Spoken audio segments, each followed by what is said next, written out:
The phone call came on a Tuesday morning in late October, when the maples along Rideau Street had gone the color of rusted iron and the first frost of the season had crept under the garage door overnight. Hector Malone was lying on a creeper beneath a 2009 F-150 when his cell rang. He didn't reach for it right away. He had a stripped oil drain plug in his hands and the kind of quiet concentration that comes from 32 years of working on engines. The kind that blocks out everything else. The radio in the corner playing CBC, the smell of burnt coffee from the office, the dog barking somewhere down the lane. But the phone kept ringing, and something about the persistence of it made him slide out from under the truck. He didn't recognize the number. Toronto area code. Is this Hector Malone, the one who worked restoration at Beauchamp Motorworks in Thunder Bay? Hector wiped his hands on a rag.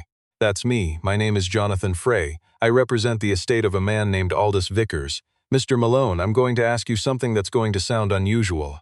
Hector leaned against the truck outside. A crow landed on the fence post and stared at him. I'm listening, Hector said.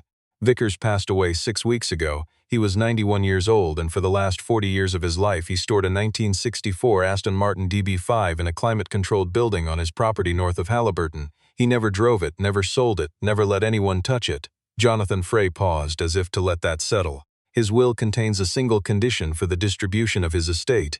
He wants the car to run, not restored, not shown at a concourse. He wants the engine started under its own power before the end of November. If that happens, the estate, valued at approximately $11 million, goes to a children's hospital in Sudbury that Vickers supported for decades. If no one can do it in time, the car gets crushed and the money goes to no one. Those were his exact instructions. Hector said nothing. There's a competition, Frey continued. We've contacted 6 mechanics across Canada. You're one of them. Each of you gets 48 hours with the car in sequence. You cannot bring outside parts. You cannot swap the engine. You cannot call in additional help. Whatever the car needs, you figure it out with what you find in that building, and whatever tools you bring in one kit bag. Another pause. The mechanic who starts the engine collects a personal prize of $150,000. The hospital gets the rest. Hector looked at his hands. At the knuckles that had been cracked open and healed so many times they'd started to look like old leather. He thought about his daughter Simone, 23 years old, living in a basement apartment in Ottawa, and putting herself through nursing school on student loans that made his chest hurt every time she mentioned them. He thought about his late wife, Bea, who had died 4 years ago from a cancer that moved faster than anyone expected, and who had made him promise in the last weeks that he would find a way to get Simone set up properly. That was the word Bea had used. Properly. Not rich, not comfortable. Just set up properly so she didn't have to scramble the way they had. When do I go? Hector asked. There was a brief silence on the other end, as though Jonathan Frey had been prepared for negotiation and didn't know what to do without it. You're fourth in sequence, Frey said. You'd have the car starting November 9th, 3 weeks away.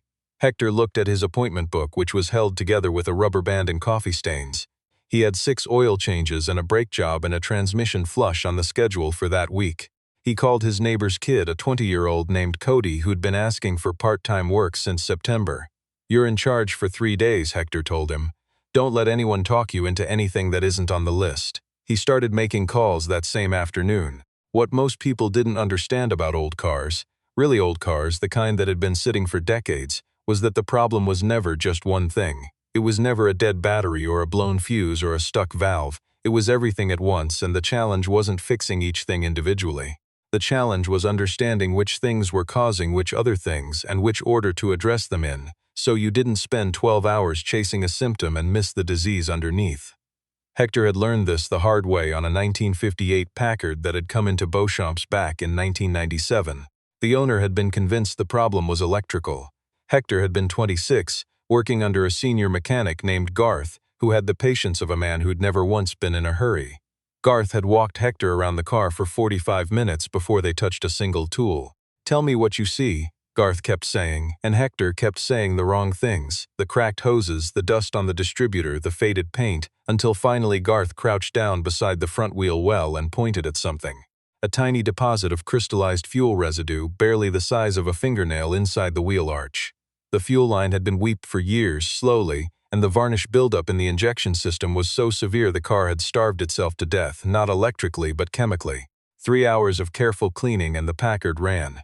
You look at everything before you touch anything, Garth had told him. The car will tell you what it needs, you just have to know how to listen. Hector had spent the next 20 years learning that lesson over and over again. He drove up to Halliburton on a gray Sunday a day before his scheduled slot just to get a sense of the land and the building. Jonathan Frey had said he couldn't have access early, but he hadn't said Hector couldn't drive by. The Vickers property was north of the town proper, up a county road lined with birch and jack pine, a long gravel lane leading to a stone farmhouse, and behind it, a low steel building that looked newer than everything else on the property. Well-maintained, no rust, climate-controlled as advertised. An older man was sitting on the farmhouse porch when Hector pulled over to check his phone. The man raised one hand in a wave that was more acknowledgement than greeting. Hector waved back and drove on. That night, in a motel room off Highway 35, he spread his notes across the bed. He'd spent the previous 2 weeks reading everything he could find about the DB5. Not just service manuals, he'd found those easily enough, but collector forums, restoration blogs, auction records, the testimony of mechanics who'd worked on them in the 60s and the ones who'd tried to bring them back decades later. He knew the engine by now the way he knew the faces of people he'd worked alongside. The inline six, the twin overhead camshafts, the Webers that were finicky in cold weather and absolutely punishing if the float levels were off by even a fraction. He knew which gaskets failed first and why, and he knew that 40 years of sitting, even in a climate-controlled building, would have done things to the rubber seals and the fuel system and the cooling lines that no amount of care could entirely prevent. He made a list. Not of what was wrong, he didn't know that yet, but of what he expected to find in order of likelihood and what he'd do about each one. He'd brought a kit bag that weighed 41 pounds, packed over 2 evenings with tools he'd chosen one by one, putting back anything that served only a single purpose and keeping only what was versatile. He'd also brought, wrapped in cloth at the bottom of the bag, a small can of his own carburetor cleaner. The same formula Garth had used on that Packard, which Hector had been mixing himself for 20 years from a recipe he'd written on the inside cover of a notebook he still kept in his top drawer. He was not a man who believed in luck, but he believed in preparation, and to him the difference was mostly just the amount of time you were willing to spend before things got difficult. He arrived at the building at 7 in the morning on November 9th. Jonathan Frey was there with a young woman who was keeping records, and a third person Hector didn't recognize who said nothing and stood by the wall with a clipboard the entire time. The building smelled like mineral oil and cold concrete. There were fluorescent lights overhead that hummed faintly when they came on, and in the center of the space under a canvas cover the color of old bone was the car. Frey lifted the cover himself. Hector had seen photographs, of course, but photographs don't carry weight. The DB5 sat on the concrete floor the way a sentence sits at the end of a page, inevitable, complete, like it had always been exactly where it was. Silver birch paint, nearly flawless despite the years. The chrome was tarnished in places but not pitted. The leather inside had dried and cracked along the driver's seat but hadn't gone to powder. Someone had loved this car for a very long time, even if loving it meant leaving it untouched. Hector walked around it once, twice. He didn't open the hood. He crouched beside each wheel well and looked at the underside with a flashlight. He looked at the seams around the fuel filler cap. He opened the driver's door and sniffed, a strange habit he'd picked up from Garth, who claimed you could learn more from how a car smelled than from half the instruments in a shop. The interior smelled like old leather and something faintly acidic, which told him the battery had outgassed at some point and the acid vapor had drifted in through the firewall, not unexpected after 40 years. The battery was certainly dead, but that wasn't the concern. Frey had confirmed a matching spec battery could be provided from the estate's inventory of original parts, of which Aldous Vickers had kept a remarkable collection. That was the rule Hector had clarified before agreeing to come. Original specification replacement parts that Vickers himself had sourced and stored on the property were permitted because they had belonged to the car's history. Outside parts were not. It was a fine line, but it was the line the will had drawn, and Hector had no argument with it. He spent the first hour simply observing. The woman with the records watched him with barely concealed impatience. The person with the clipboard wrote things down periodically. Jonathan Frey stood near the door and checked his phone. Hector didn't notice any of them. He was looking at the fuel lines, at the way the rubber had hardened and gone slightly translucent with age, at the faint ghost of a stain on the concrete beneath the rear of the engine, old, years old, but present, that told him there had been a slow seep at some point from the rear main area, at the corrosion pattern on the intake manifold, which was consistent with prolonged moisture exposure from condensation cycling, which happened even in climate-controlled spaces if the temperature was allowed to fluctuate even slightly over decades. At hour 2, he opened the hood. The engine sat in its bay with the stillness of something that had been waiting a very long time. The twin Webers sat on their inlet manifold like a pair of old sentinels, their choke plates closed, their float bowls certainly varnished, solid after 40 years without fuel moving through them. The valve cover had a fine layer of oil residue dried to a dark amber. The timing chain cover showed no obvious external cracks, which was good, because a cracked timing cover on a cold start attempt was the kind of thing that could end your 48 hours before they properly started. Hector took a photograph of the engine bay with his phone. Then he began. He started with the carburetors, not because they were the most important thing, but because they would take the longest and could be done without running anything. He removed the first Weber carefully, setting each component in the order it came off, laying them on a clean cloth he'd spread on the floor. The float bowl was, as expected, varnished. Not catastrophically, he'd seen worse, much worse. But the needle valve was stuck in the closed position and the jets were partially blocked. He worked on it with the carburetor cleaner, methodically, with the patience that had always come easier to him than to most people he'd worked alongside. While the cleaner did its work on the first carburetor, he checked the cooling system. The antifreeze had turned to a brown sludge, not unusual after this long, and the upper radiator hose had stiffened to the point where squeezing it felt like squeezing a piece of hardwood. He made a note. The hose would need to be replaced from Vickers' parts inventory before the first start attempt. Running the engine even briefly on a hose that brittle was an invitation for a blowout, and a coolant blowout on a first start would contaminate the intake and potentially score the cylinder walls if it got through. By early afternoon, the woman with the records had stopped watching the clock and started watching Hector. He noticed this only peripherally, the way you notice weather, as a condition of the environment rather than a thing requiring attention. He worked through the second carburetor, cleaned the jets, freed the needle valve, checked the float level against the specification he'd memorized from the manual, 9.5 millimeters from the gasket face, and adjusted it with the small screwdriver he kept clipped to his shirt pocket. At 3 in the afternoon, he replaced the fuel filter, flushing the lines carefully before reconnecting, checking for any sign of pinhole deterioration in the rubber sections. One section near the firewall felt marginally soft to the touch, not leaking but marginal. He found a matching section in Vickers' parts room, a neat space off the back of the main building where the man had stored gaskets and belts and hoses in labeled drawers with the precision of someone who'd planned for this moment. Or perhaps just for the pleasure of knowing the car could, theoretically, be brought back. He replaced the suspect section. He replaced the coolant hose. He replaced the battery and checked the connections, finding light corrosion on the positive terminal that he cleaned with a baking soda paste he mixed in a small cup he'd brought for the purpose. At 5 in the afternoon, as the light outside went from gray to dark, he checked the oil. It was still there, barely, but it had the viscosity of old molasses and the color of coal. He drained it carefully, catching the spent oil in a pan and refilled with fresh oil from the specification inventory. Aldous Vickers had kept sealed cans of period-appropriate oil in the parts room. Hector shook his head slightly as he poured, not in disbelief but in something closer to respect. This was a man who had genuinely believed the car would run again someday. He checked the distributor. The points were corroded but not destroyed. He cleaned them and set the gap with a feeler gauge to the specification, 0.015 inches. Working in the light of a headlamp he wore strapped to his forehead. The rotor button had some oxidation on the contact. He cleaned it. The distributor cap had a hairline crack along one side, barely visible, the kind of thing that would arc badly under load and cause an intermittent misfire that would be almost impossible to diagnose in a time-limited setting if you hadn't spotted it first. He found a replacement cap in the parts room. At 7 that evening, he stopped and ate a sandwich he'd brought in a cooler, sitting on an upturned milk crate beside the car. Jonathan Frey had gone back to town after dark. The woman with the records was sitting in a folding chair near the door with a thermos and a paperback. The person with the clipboard had been replaced, at some point Hector hadn't noticed, by a different person with a different clipboard. After he finished eating, Hector sat for a few minutes without doing anything. He looked at the car. He thought about Bea. She hadn't been a car person, had found the whole world of mechanical things mildly baffling and vaguely amusing, but she'd understood what it meant to him. She'd understood that when he was in a shop with his hands in an engine, he was in a place as close to peaceful as he ever got. She used to say that the garage was his church, which made him laugh, because he'd never set foot in an actual church voluntarily in his life. But he understood what she meant. There was something about the logic of an engine, cause and effect, every component with a purpose, nothing arbitrary, everything answering to physical law, that steadied him in a way nothing else did.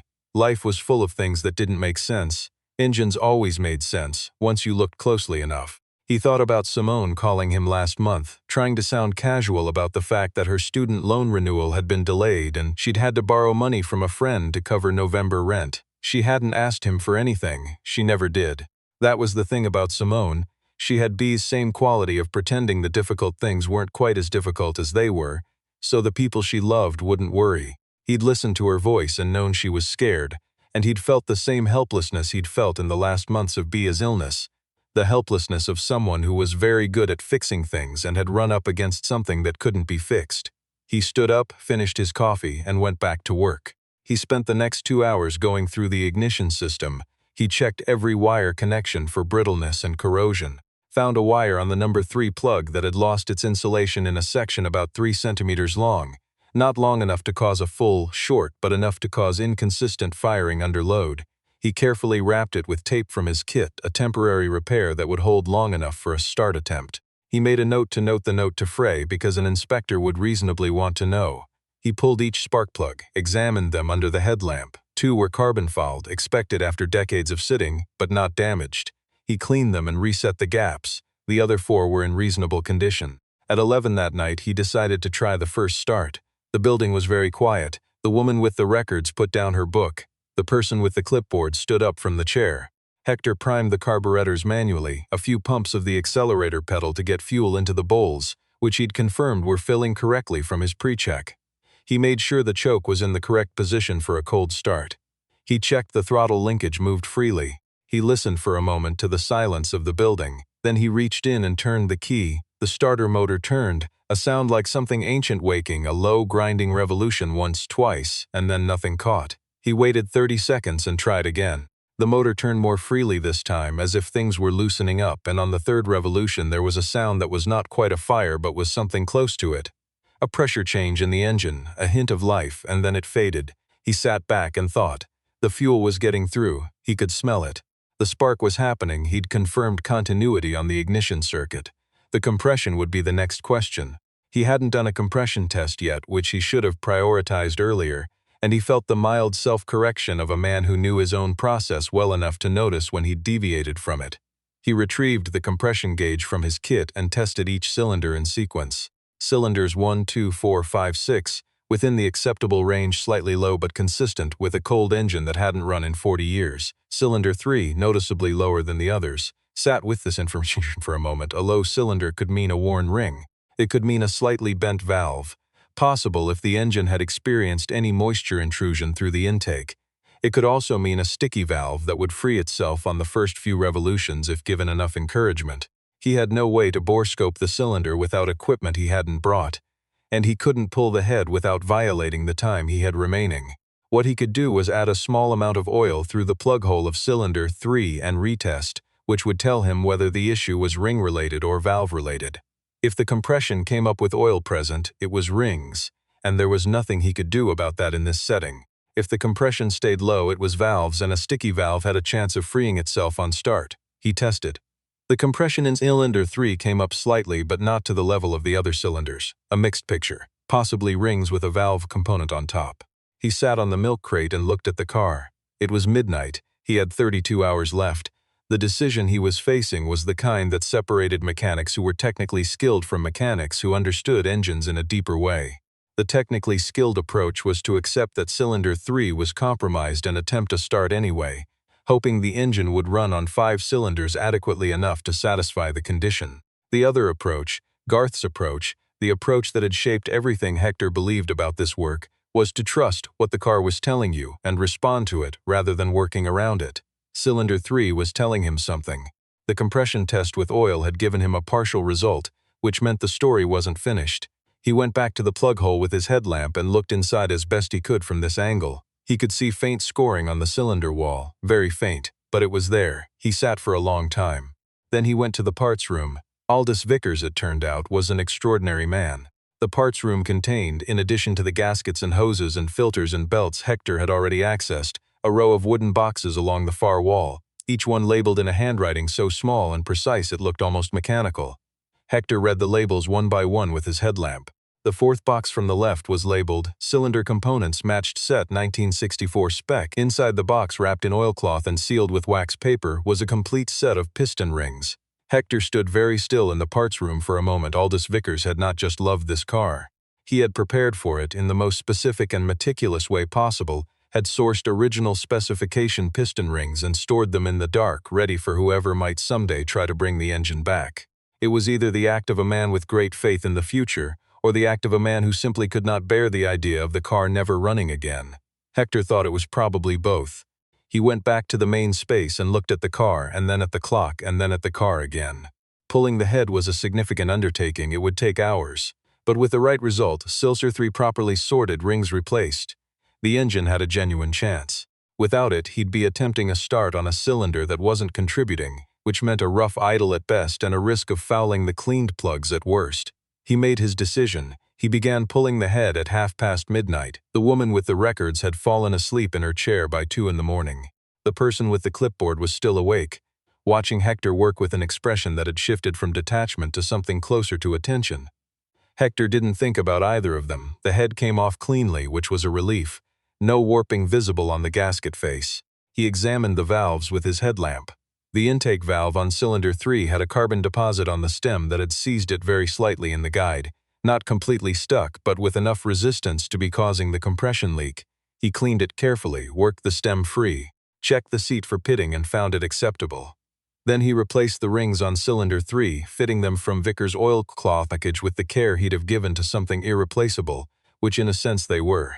He cleaned the head gasket surface, retrieved the head gasket from the parts room also present in the third wooden box, which made him smile in the dark in a way he hadn't smiled in some time. He torqued the head down in sequence to specification, which he had memorized from the manual not as an act of preparation but simply because that was how his memory worked with mechanical specifications.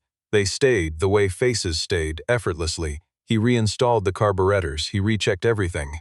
At 5:15 in the morning in the gray pre-dawn of a November day in Ontario, with frost forming on the outside of the steel building and the woman with the records now awake again and standing closer than she'd stood before, Hector Malone turned the key. The starter motor engaged. 1 revolution, 2, 3. On the 4th revolution, the engine caught. It was not a smooth sound, not at first. It was rough and uncertain, a sound like something trying to remember how to do something it had once known perfectly, but it was running. All 6 cylinders were firing. He could hear the regularity of it underneath the roughness, and as the oil pressure came up and the fuel began to flow properly, and the engine block warmed fractionally in the cold air, the sound began to steady.